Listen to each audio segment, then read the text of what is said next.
兄弟们，想买二手奔驰又怕被坑，今天这期视频就是你的避坑指南。我跟你讲，一辆保修期过了的二手奔驰，买对了，你就是人生赢家；买错了，恭喜你，喜提理财产品，天天往修车厂送钱的那种。这事儿在台湾市场怪不得奔驰品牌本身，问题就出在你选没选对车。具体说，就是车型年份、发动机型号，还有那些配置选的对不对。一旦运气不好，一个发动机大修或者变速箱报废，3、4万刀美元就没了。等你车开进自家车库，才发现晚了。别慌，有我在，这视频我手把手教你怎么避开这些雷区。我会给你推荐5款出了保修期反而皮实的梅赛德斯奔驰。这些车不光故障率低，只要保养得当，养车成本也特好预算，非常适合我们这种想开好车又不想破产的明白人。咱今天不搞那些虚头巴脑的什么性能啊、豪华感啊，咱不聊，咱就聊最实在的，怎么控制风险，这车到底耐不抗造，长期开下来划不划算。视频里我还会给你2条关键信息，保证让你看完心里门清。第一，我会给你一个二手奔驰可靠性的终极排名，从相对不靠谱到最靠谱的，给你个清晰的参考。第二，也是最重要的，结尾我会直接告诉你哪些发动机和版本这辈子都别碰，这可是省钱的干货，关乎你的钱包，千万别大意。话不多说，咱直接上干货。这份清单我会从排名靠后但还能买的车开始，一步步带你找到那个最值得入手的神车。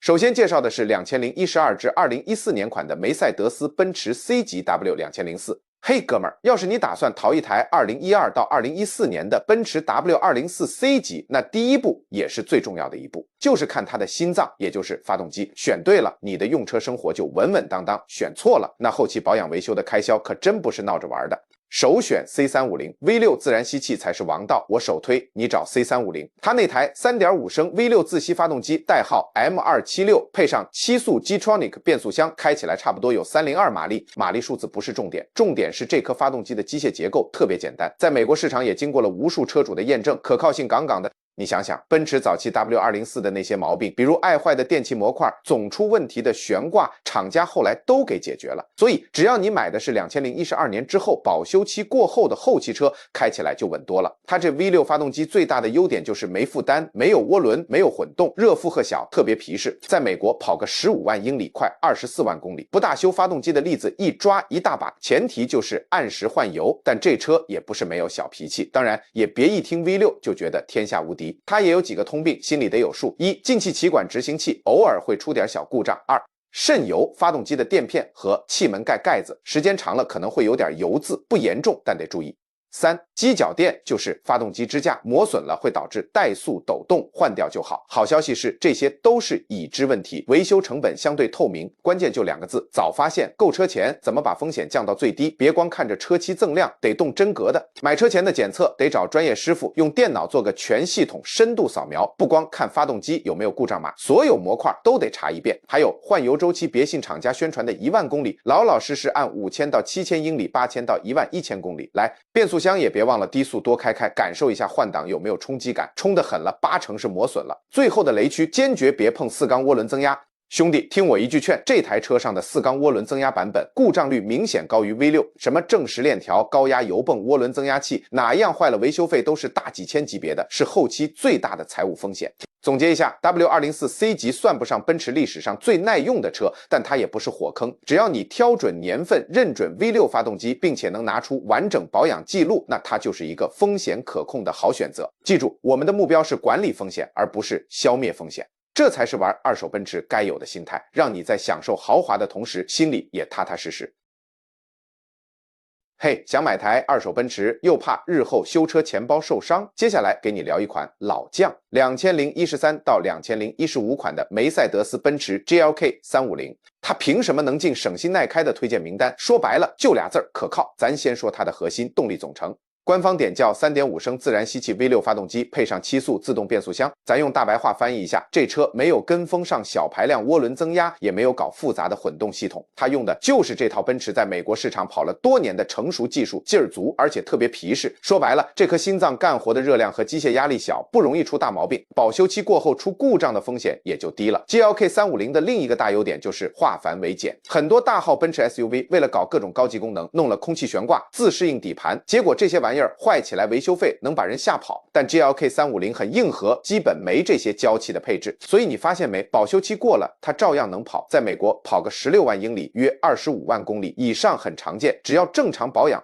变速箱这些核心部件基本不用大修，这就是实打实的省钱。当然它也不是完美无瑕，开久了可能会有点小问题，比如发动机轻微渗点油，或者公里数大了前悬架的控制臂有点松，但这些嘛都是公开的秘密，修车厂的师傅们都门清，换个件整一下花不了多少钱，维修成本完全在可控范围之内，不会让你措手不及。验车攻略避坑指南，要想捡到宝，验车是关键，看车的时候你得多留个心眼。一、底盘别放过，找个举升机升起来，仔细检查悬架部件的磨损情况，特别是橡胶件有没有老化开裂。二、轮胎看磨损，如果轮胎有不正常的偏磨，8成是4轮定位出了问题，这可能意味着悬架或转向系统有问题。三、记录比里程更重要，千万别只看表显里程，一定要查保养记录。一辆车如果每5000到7000英里，约8000至11000公里规律保养，并且变速箱也换过油，那它的车况通常比只看里程的强得多。最后有个小提醒，尽量避开那些入门的4缸版或者早期涡轮增压的版本，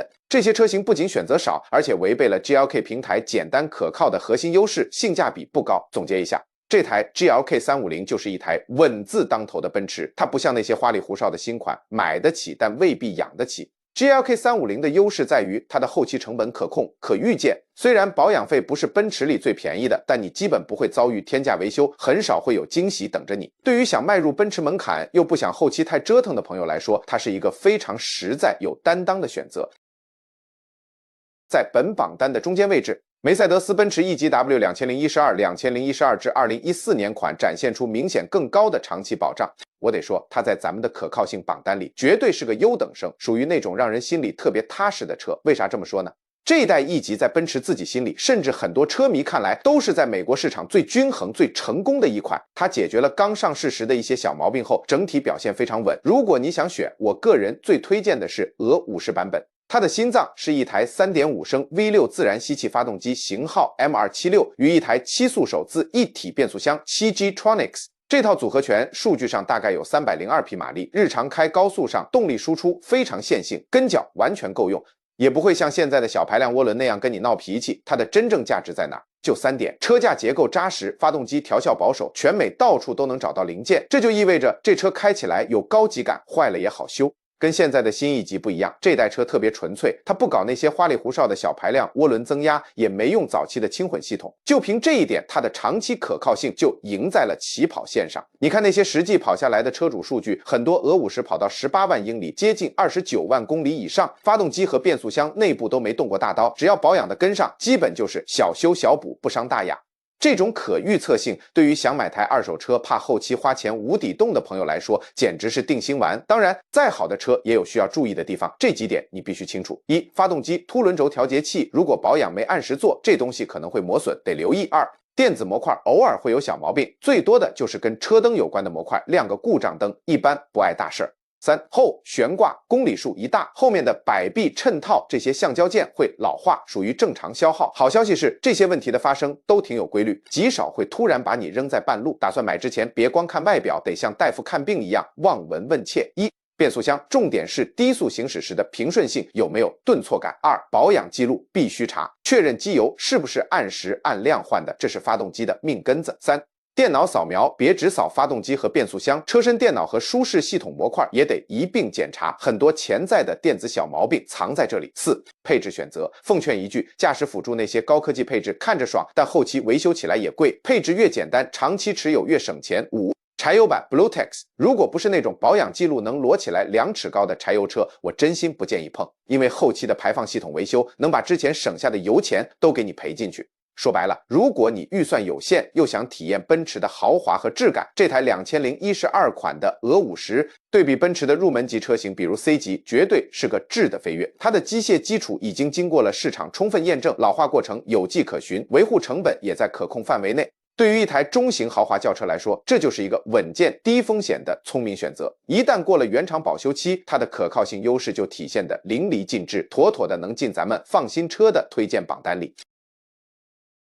第4位是2012到2015款的奔驰 ML350，咱们今天为啥把它排进榜单？说白了，就是因为它靠谱。这车把一个成熟的底盘平台和一套久经考验的发动机、变速箱组合在了一起，特别稳。先说核心动力，推荐的就是 3.5L 自然吸气的 V6 发动机，配上7速自动变速箱。这台 3.5L V6 发动机原厂有276马力，算上一些损耗，实际输出大概在300马力出头。咱得明白，它主打的不是极致性能，而是机械的耐用性和后期养车成本的平衡。这车绝大部分都是4驱，开着稳当，但省心才是它最大的卖点。这车最大的优势在哪儿？就是过了保修期之后，它是个可控的麻烦，而不会变成无底洞。很多豪华车之所以后期贵，就是因为搞得太复杂，各种电子系统、液压系统坏一个就够喝一壶。但 ML350 不一样，它避开了这些坑。尤其关键的是，如果你买的是没装空气悬挂的版本，它用的是传统的机械悬挂，这些东西怎么老化怎么坏都很有规律，维修起来也简单，预算可控。在美国，很多保养的好的 ML350 跑到18万英里，差不多29万公里是很常见的，而且发动机、变速箱这些大件基本都不用大修，秘诀在哪儿？就2样：按时换机油，把冷却系统维护好。因为这套 V6 发动机本身工作负荷就不高，只要你把它伺候好了，它的寿命绝对能给你惊喜。当然了，这车也不是十全十美，它的问题主要集中在一些易损件上，不是设计硬伤，比如轮毂轴承、悬挂衬套这些随着里程增加松了或者响了，很正常，换掉就好。2. 轻微漏油也是这个年代奔驰的通病，注意观察就行。这里划个重点，千万要小心选装了 Airmatic 空气悬挂的车。空气悬挂这东西看着是高级，但它也是金钱吞噬者。开久了，空气减震柱和压缩机坏一个，维修费轻松过万。所以咱们买车前得先确认这车有没有空气悬挂，如果有，那就要看前任车主有没有好好维护，或者干脆把它改成了传统悬挂，这样就一劳永逸了。除了悬挂，还有2个小地方也容易出问题，电动尾门和车门执行器有时候会罢工。不过好消息是，它们一般都是独立损坏，坏了一个不影响别的，修起来也不算贵。给你几个挑车时必看的火眼金睛：一、看记录，别光看里程数，这车的保养记录比里程数重要的多。重点查机油是不是按时换的，冷却系统维护的怎么样。2、冷启动必须是冷车启动时，听听发动机有没有哒哒哒的异响，或者等个10几秒看机油灯是不是能马上熄灭，这能帮你判断正时机构和机油压力是否正常。3、低速走走看，在堵车路段走走停停，感受一下变速箱顿不顿，换平不平顺。总结一下，从花钱的角度看，这台 W166 代的 ML350 是一个非常稳健理性的选择。虽然保养不算便宜，但每一笔花销都在你掌控之中，不会突然给你来个惊喜，而且零件到处都能买到，不像新款奔驰那么娇气。对于想买个二手豪华 SUV 又怕后期修车掏空钱包的朋友来说，这台车确实是个定心丸。要说这5款车里哪台车最安全、最皮实、最让人省心，那必须是梅赛德斯奔驰 E 级，代号 W211 2007至2009年款，特别是最后这几年的车，可以说是奔驰的一个点睛之笔。为啥这么说？因为在那个时间点，奔驰把早期 W211 的各种小毛病、小通病都给捋顺了，打造出了在美国市场上最皮实、最可靠的平台之一。具体怎么选，配置推荐也很明确：一、俄50搭载的是经过优化的 V6 M272 发动机；250用的是自吸的 5.5 升 V8 M273 发动机。这2款车都匹配了7速自动变速箱 G-Tronic， 马力上 V6 大概268匹， V8 能到382匹左右。不过我得提前给你打个预防针，别光看马力，机械稳定性和耐久性才是王道。这才是为什么后期 W211 在过了保修期后成了最稳妥的选择。它到底好在哪儿？优势其实很实在：一、电子系统相对简单，不像现在的车一堆电子设备修起来特别烧脑；二、底盘结构扎实，经典的设计很硬朗；三、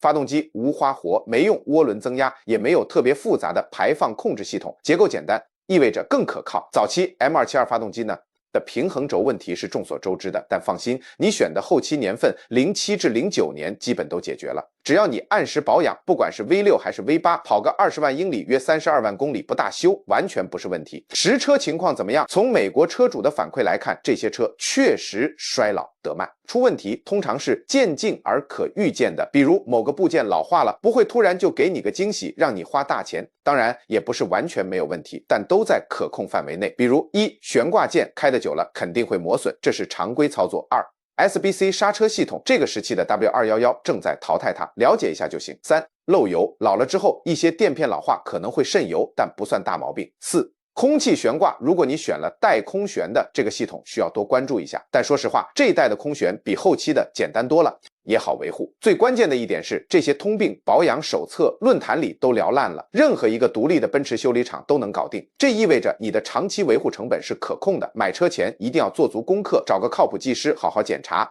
V6 车型必须确认发动机平衡轴升级套件做了没？2. 变速箱换挡必须顺畅，不能有顿挫。3. 悬挂看看部件是不是该换了。记住，一整套完整的保养记录比稀里糊涂的高里程数有用100倍。那哪些车不能碰？2003到2005年的早期款 W211千万别碰，它们的可靠性没法和后期比，买了很容易就把省下的油钱都砸进修理厂，得不偿失。总结一下，如果你是一个理性的买家，优先考虑的是机械成熟度、保养周期和长期成本，而不是追求最新最酷的技术，那2007、2009和2011款的 E 级绝对是美国市场上最靠谱、最安全的二手奔驰选择之一。说白了，买这些车，车标本身不重要，关键在于这个车本身的工程成熟度、发动机和生产年份。这5款车能上榜，就是因为它们都有个共同点：自吸发动机，经过市场考验的变速箱，不复杂的系统，以及在美国市场悠久的口碑。它们当然不是完美无瑕，但一切都可预测，什么时候该换什么，花多少钱，你心里有数。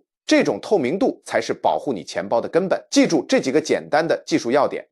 要避开的早期年份小排量涡轮增压增加复杂性的无用配置。2. 要优先的完整的保养记录，扎实的机械状况，有据可查的历史记录。当这些都满足了，买一辆过保的奔驰就不是赌博，而是一项理性的投资。所以如果你正在看这几款车，欢迎在评论区聊聊你具体看的是哪一款，年份多少，发动机是什么，跑了多少公里。这些信息直接决定了这车是宝藏还是坑。